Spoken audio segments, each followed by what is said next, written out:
सबसे solid coverage लगातार आज तक पर आप देख रहे हैं। तीसरे दौर के लिए मतदान लगातार जारी है। 93 सीटों के लिए मतदाता अपने अपने घरों से बाहर है। कम से कम अच्छी खबर ये देखने को मिल रही है, पिछले बार के 2 चुनावों के मुकाबले इस बार वोटिंग प्रतिशत ज्यादा हो सकता है, इस तरह की उम्मीद की जा रही है, क्योंकि लंबी लंबी कतारें अलग अलग मतदान केंद्रों पर देखने को मिल रही है। तीसरे दौर की 93 सीटों पर 2.5 घंटे का मतदान पूरा हो चुका है। पीएम मोदी, अमित शाह समेत कई दिग्गज अपने मताधिकार का प्रयोग कर चुके हैं। प्रधानमंत्री ने अपील की है ज्यादा से ज्यादा तादाद में लोग घरों से बाहर निकले, वोट डालने के लिए आए और इस महापर्व का हिस्सा बने।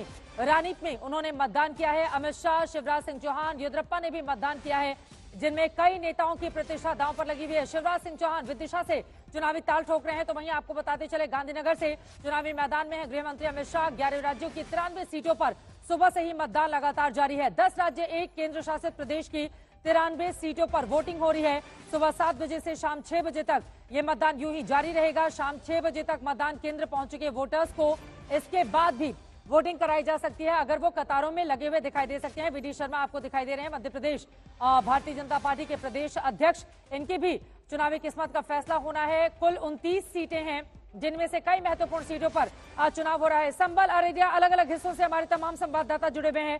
हाथरस से जितेंद्र बहादुर हैं, संभल से संजय शर्मा हैं हमारे साथ, अररिया से शशि भूषण है, मुर्शिदाबाद से इंद्रजीत हैं, शिवपुरी से मौसमी जुड़ चुकी हैं, मैनपुरी से समर श्रीवास्तव हमारे साथ मौजूद है। बहुत देर से संभल में नहीं आ पाई हूँ, संजय शर्मा आपके पास आते हुए, संभल का क्या है चुनावी मिजाज? लंबी कतारें आपके पीछे हम दिखाई दे रहे हैं, और भी बताइए वहां पर मौसम का मिजाज क्या बता रहा है संजय?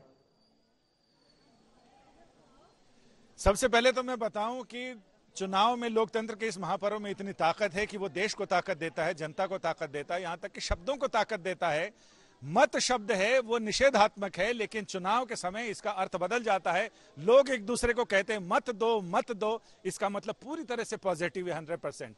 जब भी कोई प्रतिनिधि जीतता है उम्मीदवार, तो वो गले में हार पहनना चाहता है, यानी जीत का प्रतीक जहां हार हो जाए वो चुनाव है। और यहां संभल में इससे पहले 2019 में भी मैं यहीं आया था, तो यहां वोटिंग परसेंटेज ज्यादा रहता है और इस बार उम्मीद है, प्रशासन का कहना है कि फर्जी वोटिंग को पूरी तरह से निरस्त करने के पूरे इंतजाम कर लिए गए हैं और गड़बड़ी वाले जगहों पर पूरी तरह से पुलिस बल तैनात है।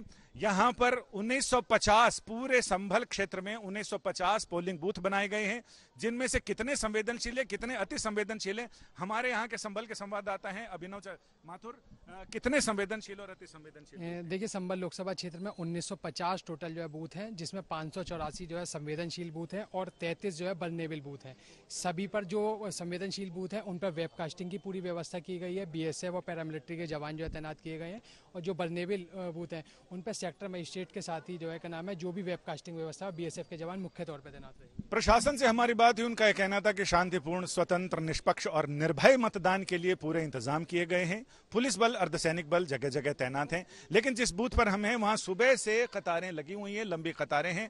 बाकी बूथ पर इतनी लंबी कतारें नहीं हैं, लेकिन ये हिंदू मुस्लिम आबादी का मिला जुला एरिया है, तो यहाँ पर पिछली बार भी हमने देखा था कि कतारें काफी लंबी थीं। लोग उत्साह से अपनी बारी का इंतजार कर रहे हैं शांतिपूर्ण ढंग से। जहां तक मौसम की बात है, थोड़ा पसीना तो जरूर है, लेकिन बादलों की आवाजाही है, यानी ऐसा लगता है कि ऊपर भी चुनावी उत्सव का रंग दिखाई पड़ रहा है। ऐसे में आज तक की तरफ से हम यही कहेंगे कि घर से बाहर निकलिए, मौसम भी आपका साथ दे रहा है, बस मौसम का मजा लीजिए और साथ ही अपने मताधिकार का इस्तेमाल कीजिए। उत्तर प्रदेश की 10 लोकसभा सीटों में आज मतदान है और संभल में यहाँ जितने बूथ पर हम गए हैं ग्रामीण और शहरी इलाकों में, फिलहाल तो उत्साह दिखाई पड़ रहा है। बड़े सुंदर शब्दों में आपने वहां के माहौल को बांधा है संजय। मैं आऊंगी आपके पास, लेकिन उसके पहले मुर्शिदाबाद चलते हैं। वहां से लगातार झड़प की खबरें निकलकर सामने आ रही हैं। इंद्रजीत आपके साथ सीपीआईएम के उम्मीदवार भी हैं, उनसे जरा बातचीत कीजिए। मोहम्मद सलीम से कुछ महिलाएं वहां पर शिकायत कर रही थी, क्या गड़बड़ी है वहां पर जिसकी वजह से इस तरह का माहौल बन गया है? बिल्कुल बिल्कुल, मोहम्मद सलीम अभी भी हमारे साथ हैं। हम लोग एक बार फिर से उनसे बात करने की कोशिश करेंगे। सलीम दा, इस वक्त जिस इलाके में आप हैं, उस इलाके में आपने इलेक्शन कमीशन से भी शिकायत की, पुलिस से भी बात की, क्या आश्वासन मिला है? कोई आश्वासन मिला है? थानेदार यहाँ पे हैं और वो लोगों को हटाए हैं जो हटा नहीं रहे थे। अभी शंका है कि हम जब चले जाएंगे तो फिर वही काम होगा। बाकी लोग जो है वो वोट डाल पाएंगे? वही सवाल बिल्कुल डालेंगे। लोग तो रास्ते में अगर रुकावट नहीं पैदा हो तो सब लोग वोट देने के लिए तैयार हैं। उसके बावजूद भी जो वोट दिए हैं उनका प्रोटेक्शन की जिम्मेदारी लोकल पुलिस को लेना पड़ेगा, क्योंकि उनको डरा रहा है कि वोट दोगे तो रात को देख लेंगे। उनकी तैनाती को लेकर क्या कहेंगे? यहाँ के थानेदार जो है वो सेंट्रल फोर्स को काम में नहीं लगा रहे हैं। बूथ प्रोटेक्शन है, लेकिन क्यूआरटी इसको बोलते हैं सब कुछ ठीक है, आप भी पूछो बोलेंगे सब कुछ ठीक है, तो इसलिए हम एसपी को आने बोले हैं। एडिशनल एसपी को हम बोले हैं, he should take responsibility because the goons are under protection of the local police. आपने सुना मोहम्मद सलीम राज्य संपादक है सीपीआईएम के पश्चिम बंगाल में, और मुर्शिदाबाद में सीपीआईएम के कैंडिडेट भी है। ये बहुत ही हाई प्रोफाइल सीट इस वक्त बन चुकी है, क्योंकि ट्रायंगुलर कॉन्टेस्ट हो रहा है। बीजेपी, तृणमूल कांग्रेस और लेफ्ट और कांग्रेस के गठबंधन के बीच ये लड़ाई है, और कहीं ना कहीं उम्मीदें कांग्रेस और लेफ्ट लगाई बैठी है मुर्शिदाबाद से कि इस बार खाता वो खोल पाएंगे, क्योंकि 2021 के जो विधानसभा चुनाव हुआ था वहां पे ना कांग्रेस ना लेफ्ट दोनों ही खाता नहीं खुल पाया था पश्चिम बंगाल के विधानसभा में। इस बार ये हाई प्रोफाइल सीट है, मोहम्मद सलीम लड़ रहे हैं, खुद सीपीएम के राज्य संपादक भी है, और उनका ये आरोप है कि जो सेंट्रल फोर्सेस की तैनाती हुई है उसको कंट्रोल कर रही है इस वक्त राज्य पुलिस पश्चिम बंगाल के, और वो ज्यादा इफेक्टिव नहीं दिख रहा है। और ये जो इलाका है, इस इलाके में जैसे मोहम्मद सलीम आज सुबह आके पहुंचे, वहां पे उनके खिलाफ प्रदर्शन हो रहा था। कुछ तृणमूल के समर्थक उनको गो बैक नारे लगा रहे थे, और उसके साथ साथ जो महिलाएं हैं वो तृणमूल के खिलाफ ये एलिगेशन वो लगा रहे थे कि उनको थ्रेट किया गया है, उनको कहा गया है कि अगर वो वोट डालने जाएंगे तो उनके घर पे भी आक्रमण हो सकता है। चित्रा, बिल्कुल। अब वहां पर स्थिति को कैसे संभाला जाता है, बड़ा सवाल बना हुआ है। आपको बता दें, सीपीआईएम पिछली बार चौथे नंबर की पार्टी बन गई थी, लेकिन दूसरे नंबर की पार्टी कांग्रेस के साथ एक साथ चुनावी मैदान में है। तृणमूल कांग्रेस ने इस सीट पर जीत हासिल की थी, बीजेपी तीसरे नंबर पर रही थी, लेकिन वहां पर लगातार झड़प की खबरें सामने आ रही हैं। बिहार के अररिया चलते हैं, शशि भूषण हमारे साथ वहां से जुड़े हुए हैं। वहां पर क्या है माहौल, शशि?